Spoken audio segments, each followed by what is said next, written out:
नमस्कार दोस्तों, आज हम बात करेंगे डिफरेंट टाइप्स ऑफ स्टॉक्स के बारे में।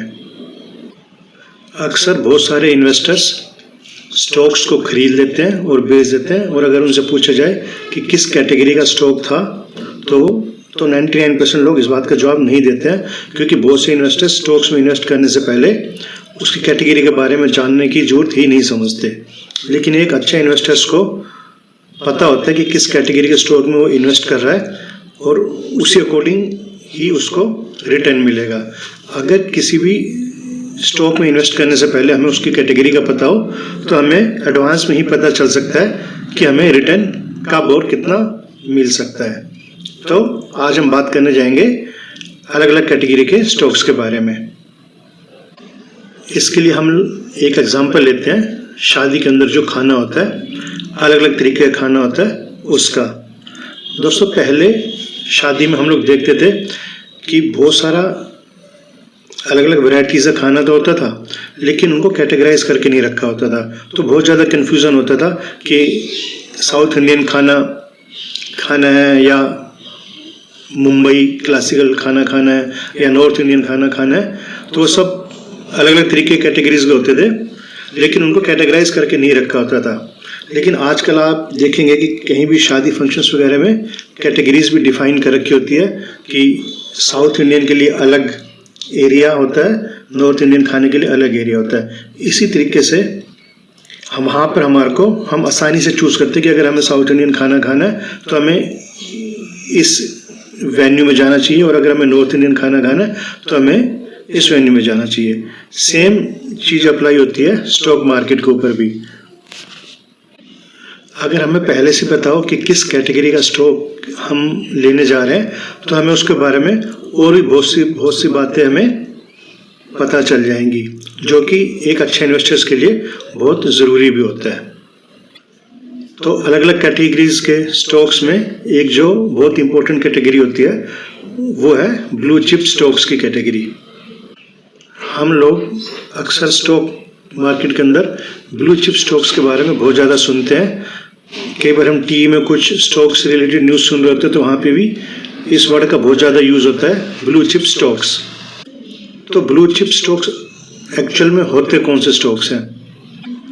तो ब्लू चिप स्टॉक्स वो स्टॉक्स होते हैं जिनका बिजनेस कई सालों से अच्छा चल रहा होता है और जिनका परफॉर्मेंस ट्रैक कई सालों से बहुत अच्छा होता है, और उनकी परफॉर्मेंस में लगातार कंसिस्टेंसी बनी होती है। और जिस इंडस्ट्री से वो कंपनी बिलोंग करती है उस इंडस्ट्री के अंदर उनका अच्छा खासा नाम होता है, और इनका एक एक्सीलेंट फाइनेंशियल ट्रैक होता है। तो जहाँ पे ये सब चीज़ें अप्लाई हो जाती हैं वो कंपनियाँ ब्लू चिप कंपनियाँ या ब्लू चिप स्टॉक्स के अंदर में आती हैं। जैसे Reliance industries, HDFC bank, Tata consultancy, Asian stock, Asian paints, Infosys, Nestle India, ये सभी ब्लू चिप स्टॉक्स के अंदर आते हैं। आप जब भी नेट पे भी देखेंगे ब्लू चिप स्टॉक्स के नाम तो उसमें इन सभी कंपनियों के नाम और बाकी बहुत सी कंपनी होती है उनके नाम इन ब्लू चिप स्टॉक्स के अंदर आते हैं। तो ये स्टॉक्स ब्लू चिप स्टॉक्स माने जाते हैं, जो कि सेफर होते हैं बाकी स्टॉक से। तो ब्लू चिप स्टॉक्स जो है, जो भी कंपनीज हैं, उनको लार्ज कैप कंपनीज में अक्सर कैटेगराइज किया जाता है। इन स्टॉक्स को लेने के बाद जो रिटर्न हमें मिलता है वो अक्सर स्टेबल रहता है या स्टेबल होता है। और क्योंकि ब्लू चिप कंपनियां अपने सेक्टर में लीड करती हैं, इसलिए इनमें शार्प डाउनफॉल आने के चांसेस भी कम रहते हैं। और इन स्टॉक्स के अंदर लिक्विडिटी बहुत ज़्यादा होती है, क्योंकि अच्छे समझदार इन्वेस्टर्स इन स्टॉक्स में अक्सर इन्वेस्टमेंट करते रहते हैं। तो ये सब रीजंस थे ब्लू चिप स्टॉक्स के अंदर किसी भी स्टॉक के आने के। लेकिन इसका तो यही नहीं होता कि कोई कंपनी एक बार ब्लू चिप स्टॉक के अंदर अगर आ जाती है तो वो हमेशा ब्लू चिप रहती है, ऐसा नहीं होता है। कई फैक्टर्स जो अफेक्ट करते हैं, अगर उनमें प्रॉब्लम आनी शुरू हो जाती है तो वो कंपनी ब्लू चिप कंपनी नहीं रहती है। तो ब्लू चिप स्टॉक ज़्यादातर प्रेफर किए जाते हैं उन इन्वेस्टर्स के द्वारा जो अच्छी कंपनियों में, अच्छी फंडामेंटल कंपनियों में, जिनके फंडामेंटल बहुत ज़्यादा स्ट्रॉन्ग होते हैं और जो बहुत ज़्यादा सेफर होती है, उन सबको ब्लू चिप स्टॉक्स के अंदर डाला जाता है। और बहुत सारे समझदार इन्वेस्टर्स जो सेफ चलना चाहते हैं वो इन्हीं कंपनियों में ज़्यादातर इन्वेस्टमेंट करते हैं। अब हमें ये तो पता चल गया कि ब्लू चिप कंपनीज में इन्वेस्टमेंट करने से हमें रिटर्न अक्सर स्टेबल मिलते हैं, लेकिन साथ साथ हमें ये पता होना भी बहुत ज़रूरी है कि जिस स्टॉक में हम इन्वेस्ट कर रहे हैं उसमें वोलेटिलिटी कितनी ज़्यादा या कम होती है, मतलब कितना वोलेटाइल वो स्टॉक है। तो अगर हमें स्टेबल रिटर्न वाले स्टॉक के बारे में पता चल जाए और कितना वोलेटाइल वो स्टॉक है उसके बारे में भी अगर हमें पता चल जाता है तो वो एक अच्छी इन्वेस्टमेंट मानी जाती है। अब ये सवाल उठता है कि अब हमें पता कैसे चले कि स्टॉक में वोलेटिलिटी कैसे रहती है, कितनी रहती है, कितना वोलेटाइल ये स्टॉक है। तो उस स्टॉक की बीटा वैल्यू को अगर हम चेक कर ले तो हमें पता चल जाएगा कि उस स्टॉक की वोलेटिलिटी क्या रहती है। तो यहाँ बीटा वैल्यू से मतलब है कि जितनी निफ्टी में वोलेटिलिटी आती है तो स्टॉक कैसे बिहेव करता है उस वोलेटिलिटी के अकॉर्डिंग।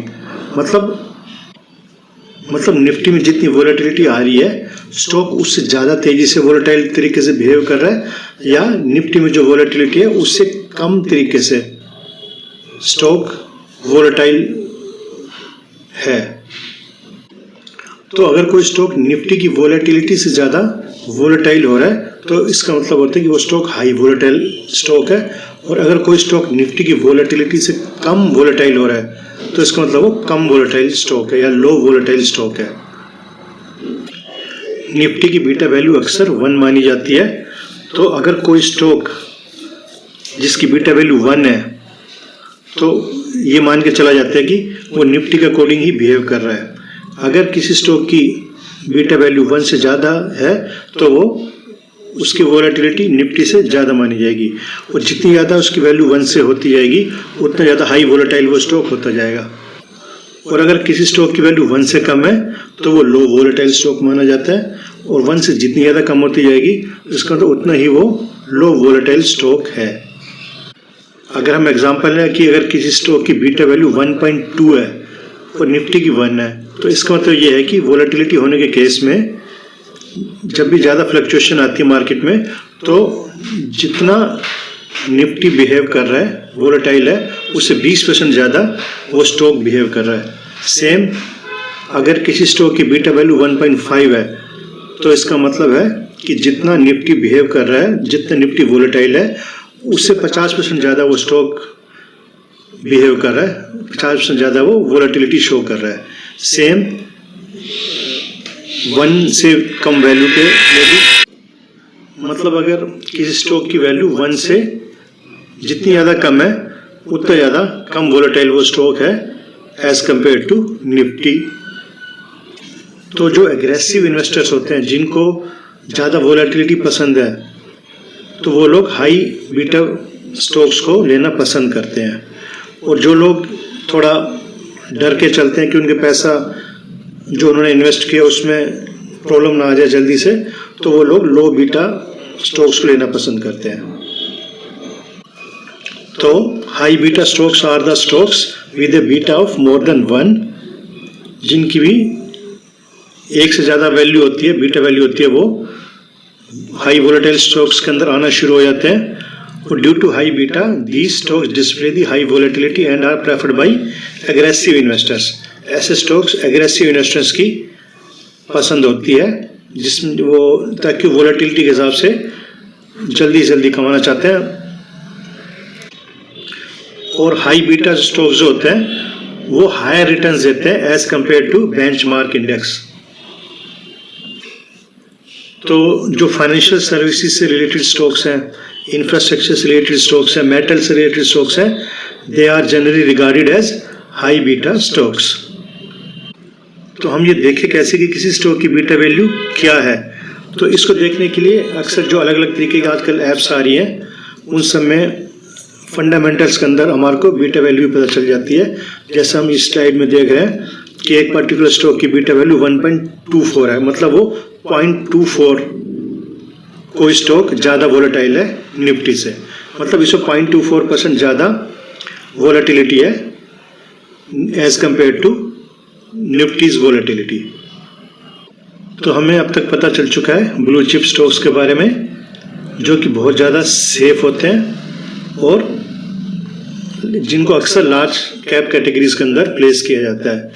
और बीटा स्टॉक्स के बारे में भी हमें पता चल गया, हमें बीटा वैल्यू कैसे देखने और बीटा वैल्यू क्या होती है। अब हम बात करेंगे डिफेंसिव स्टॉक्स के बारे में। तो डिफेंसिव स्टॉक्स उन कंपनीज के स्टॉक्स को बोला जाता है which are not impacted by the economic cycles. तो इसका मतलब ये हुआ कि देश की इकोनॉमी पे जो डेली बेसिस पे चेंजेस होते रहते हैं या फैक्टर्स जो देश की इकोनॉमी को अफेक्ट करते हैं, तो उस वजह से जो भी कंपनियां अफेक्ट नहीं होती, जिन पे इम्पैक्ट नहीं पड़ता, देश की इकोनॉमिक साइकिल का जिन कंपनीज पे इम्पैक्ट नहीं पड़ता, उन कंपनीज को हम डिफेंसिव स्टॉक्स के अंदर प्लेस करते हैं। तो ऐसी कौन सी कंपनीज हैं जिनको हम डिफेंसिव स्टॉक्स के अंदर प्लेस करते हैं, जैसे health care, utility, food and beverages और भी इस तरीके की बहुत सी कंपनियां। तो इस बात से कोई फर्क नहीं पड़ता कि इकोनॉमी में क्या चेंजेस हो रहे हैं, हमें जैसे फूड तो चाहिए, हेल्थ केयर सबको चाहिए, इलेक्ट्रिसिटी सबको चाहिए। तो इस सेक्टर से रिलेटेड जितनी कंपनीज होती हैं उनको डिफेंसिव स्टॉक्स के अंदर प्लेस किया जाता है कि देश की इकोनॉमी का इन पे कोई ज़्यादा असर नहीं होता है। मतलब इन कंपनियों ने तो ग्रो करना ही करना है, जैसे फूड से रिलेटेड कंपनियां होगी, हेल्थ केयर से रिलेटेड कंपनी होगी, और इलेक्ट्रिसिटी सबको चाहिए, फूड सबको चाहिए, हेल्थ केयर सबको चाहिए।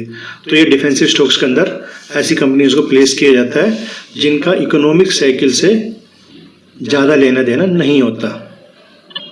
जैसे अगर देश की इकोनॉमी में बहुत ज़्यादा स्लम्प आ गया है, तब भी बाकी कंपनियां तो कम परफॉर्म करना शुरू कर देंगी, लेकिन फूड से रिलेटेड कंपनी, हेल्थ केयर से रिलेटेड कंपनियां, जो भी इस सेक्टर से रिलेटेड कंपनियां, उनकी ग्रोथ एक रेगुलर पेस में होती रहेगी। तो ये सब कंपनियां हमारी डिफेंसिव स्टॉक्स के अंदर आती हैं, जिनका देश की इकोनॉमी पे कोई ज़्यादा असर नहीं होता। तो अब ये क्वेश्चन राइज होता है कि ऐसी कौन सी कंपनियां हैं या ऐसे कौन से स्टॉक्स हैं जो कि देश की इकोनॉमिक साइकिल से प्रभावित होती हैं, इम्पैक्ट पड़ता है जिन पे देश के इकोनॉमिक साइकिल का। तो अब हम आगे बात करेंगे ऐसी कंपनियों के बारे में। ऐसी कंपनियों को बोला जाता है साइक्लिकल स्टॉक्स, जिनका देश की इकोनॉमी से डायरेक्ट लिंक होता है। अगर इकोनॉमी अच्छा परफॉर्म करती है तो ये कंपनी भी अच्छा परफॉर्म करती है, और देश की इकोनॉमी में अगर प्रॉब्लम होती है तो ये कंपनियों में भी प्रॉब्लम आनी शुरू हो जाती है। तो cyclical stocks belong to those companies whose performance is dependent on economic cycles. तो अगर देश की इकोनॉमी अगर बूम कर रही है तो the demand for products from these companies is high, तो उस कंपनियों में ज़्यादा डिमांड बढ़ जाएगी, which leads to higher earnings and rising stock prices, जिसकी वजह से उस कंपनियों की अर्निंग हाई हो जाएगी और स्टॉक के प्राइस भी हाई होना शुरू हो जाएंगे जैसे ही देश की इकोनॉमी बूम करेगी। तो ऐसी कंपनियां जो होती हैं उनको साइक्लिकल स्टॉक्स के अंदर डाला जाता है। ऐसे ही जब देश की इकोनॉमी में रिसेशन आ जाता है तो demand for products from these industries declines. तो ऐसी कंपनियां जिनकी डिमांड में कमी आ जाती है, वजह है अगर इकोनॉमी में रिसेशन आ गया है, तो ऐसी कंपनियां साइक्लिकल स्टॉक्स की कंपनियां मानी जाती हैं। तो रिसेशन की वजह से जिस भी कंपनियों की अर्निंग कम हो जाती है या स्टॉक का प्राइस कम हो जाता है, तो उन कंपनियों को भी साइक्लिकल स्टॉक के अंदर डाला जाता है। तो इकोनॉमी में बूम होने की वजह से जिन कंपनियों की अर्निंग बढ़ जाती है तो उन कंपनियों को फायदा होना शुरू हो जाता है। ऐसी कंपनियां साइक्लिकल स्टॉक्स की कंपनियों कैटेगरी में आती है। सेम उल्टा अगर जब भी इकोनॉमी में रिसेशन आता है तो जिन कंपनियों की ग्रोथ कम हो जाती है रिसेशन की वजह से, अर्निंग कम हो जाती है, तो ऐसी कंपनियां जो होती है वो भी साइक्लिकल स्टॉक्स की कैटेगरी में आ जाती हैं। तो ऐसी कौन सी कंपनियां होती है जो रिसेशन की वजह से जिनके अर्निंग पे इफेक्ट पड़ता है वो होती हैं स्टील कंपनियां, सीमेंट कंपनियां, इंफ्रास्ट्रक्चर से रिलेटेड कंपनियां, ऑटोमोबाइल कंपनियां, मैन्युफैक्चर से रिलेटेड कंपनियां, रियल एस्टेट की कंपनियां। जब भी देश की इकोनॉमी में रिसेशन आता है तो रियल एस्टेट सारा ठंडा पड़ जाता है, लोग इन्वेस्टमेंट कम करना शुरू कर देते हैं, ऐसे लोग 4 व्हीलर्स लेना कम शुरू कर देते हैं। तो ऑटोमोबाइल से रिलेटेड कंपनियां भी, उनकी डिमांड पे भी बहुत ज़्यादा फर्क पड़ना शुरू होता है।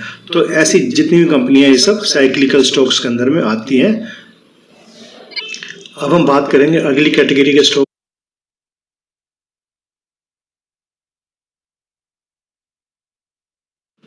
अब हम बात करेंगे उन स्टॉक्स के बारे में जो कि वैल्यू स्टॉक्स की कैटेगरी में आते हैं। तो ऐसे स्टॉक्स जो कि अपनी इंट्रिंसिक वैल्यू से कम वैल्यू पे मार्केट में ट्रेड कर रहे हैं, ऐसे स्टॉक्स को वैल्यू स्टॉक्स बोला जाता है। और इंट्रिंसिक वैल्यू किसी स्टॉक की या किसी कंपनी की वो वैल्यू होती है जो कि उस स्टॉक के फंडामेंटल एनालिसिस को करने के बाद निकाली जाती है। तो जो भी वैल्यू फंडामेंटल एनालिसिस को करने के बाद निकाली जाती है उसको इंट्रिंसिक वैल्यू बोला जाता है। और intrinsic value current market value से अक्सर अलग ही होती है। इसका मतलब ये हुआ कि अगर किसी स्टॉक की मार्केट प्राइस, किसी स्टॉक का मार्केट प्राइस जो है अगर इंट्रिंसिक वैल्यू से कम है तो वो अंडर वैल्यूड स्टॉक है। और अगर किसी भी स्टॉक की मार्केट वैल्यू उस स्टॉक के इंट्रिंसिक वैल्यू से ज़्यादा हो गई है तो इसका मतलब वो ओवर वैल्यूड स्टॉक हो गया है। अगर हम एग्जांपल लें कि मान लो कोई कंपनी है ABC इंटरनेशनल, उसका फंडामेंटल एनालिसिस करने के बाद उसकी इंट्रिंसिक वैल्यू अगर 100 रुपीज़ निकल के आ रही है और उस स्टॉक की करंट मार्केट प्राइस अगर 90 आ रहा है, मतलब उसकी मार्केट वैल्यू इंट्रिंसिक वैल्यू से अगर कम आ रही है, तो उस स्टॉक में अभी ग्रोथ के चांसेस बने हुए हैं 100 तक जाने के। तो ये अंडर वैल्यूड स्टॉक है क्योंकि इसकी वैल्यू, इसकी मार्केट वैल्यू इंट्रिंसिक वैल्यू से कम है। तो ऐसे स्टॉक जिनकी value, market value intrinsic value से कम है, उनको वैल्यू स्टॉक्स बोला जाता है क्योंकि इनमें अभी ग्रोथ के चांसेस बने हुए हैं और लॉन्ग टर्म में ये स्टॉक अच्छा परफॉर्म कर सकते हैं। कई बार मार्केट के अंदर टेम्परेरी रीजन्स बन जाते हैं जिसकी वजह से मार्केट में उस स्टॉक की जो मार्केट वैल्यू है वो इंट्रिंसिक वैल्यू से कम हो जाती है।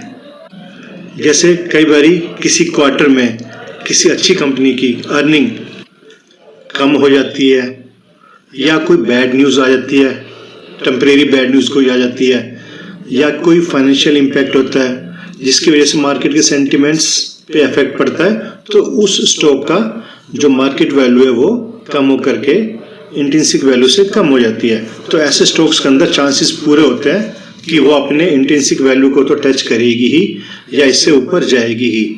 तो ऐसे स्टॉक्स के अंदर ग्रोथ के चांसेस ज़्यादा होते हैं जिनकी मार्केट वैल्यू इंट्रिंसिक वैल्यू से कम होती है। तो ऐसे स्टॉक्स को वैल्यू स्टॉक्स के अंदर प्लेस किया जाता है। तो अब हम रिवीजन कर लेते हैं। Beta is a major of stock volatility with respect to the Nifty. मतलब अगर किसी भी स्टॉक की बीटा वैल्यू 1 से ज़्यादा है तो उसी हिसाब से वो ज़्यादा वोलेटाइल है एज कंपेयर टू निफ्टी। और अगर किसी भी स्टॉक की बीटा वैल्यू 1 से कम है, 1 से कम है, तो उसकी वोलेटिलिटी निफ्टी से उतनी ही कम है। तो जिन भी स्टॉक्स की बीटा वैल्यू ज़्यादा होती है, they are usually preferred by aggressive investors. और ऐसे स्टॉक्स जिनका देश की इकोनॉमी से डायरेक्ट लिंक नहीं होता है, इकोनॉमिक साइकिल से ज़्यादा इम्पैक्ट नहीं पड़ता जिन स्टॉक्स के ऊपर, उन स्टॉक्स को डिफेंसिव स्टॉक्स बोला जाता है या डिफेंसिव स्टॉक्स की कैटेगरी में इन ऐसे स्टॉक्स को प्लेस किया जाता है। और ऐसे स्टॉक्स जो कि देश की इकोनॉमी से डायरेक्ट लिंक होते हैं, मतलब देश की इकोनॉमी में जब भी अच्छा या बुरा फर्क पड़ता है तो उनसे रिलेटेड कंपनियों पे भी, उनसे रिलेटेड कंपनी की परफॉर्मेंस पे भी अगर ज़्यादा इफेक्ट पड़ना शुरू हो जाता है तो ऐसे स्टॉक्स को साइक्लिकल स्टॉक्स बोला जाता है।